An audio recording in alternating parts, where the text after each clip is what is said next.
மகா சிவராத்திரிக்கு சிறப்பு வழிபாட்டு முறைகளில் நாம் இப்பொழுது கடகராசிக்கு பார்க்க உள்ளோம். எந்த திருக்கோவிலுக்கு சென்று வழிபடலாம் என்பதை பற்றி. கடகராசிக்காரர்கள் வேலூர் ஜலகண்டேஸ்வரர் கோவில் சென்று வழிபடுவது மிகவும் சிறப்பு. என்ன அபிஷேகம் பண்ணலாம் அப்படின்னா, பால் தானமாக கொடுங்க. சிவபெருமானுக்கு பால் அபிஷேகம் பண்ணுறது ரொம்ப விசேஷம்.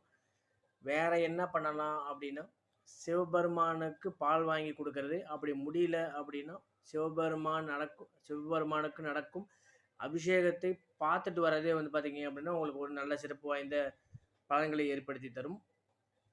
வேறு ஏதாவது நீங்கள் தானம் கொடுக்கணும் அப்படின்னு நினச்சிங்க அப்படின்னா, தயிரும் சரி தானம் கொடுக்கலாம். அப்படி இல்லை அப்படின்னா தண்ணீர் எடுத்து கொடுங்க. அதுவே நல்ல வழிபாடு, நல்ல ஒரு சிறப்பை ஏற்படுத்தி தரும். நம்மளுடைய சேனலை சப்ஸ்கிரைப் பண்ணுங்கள்.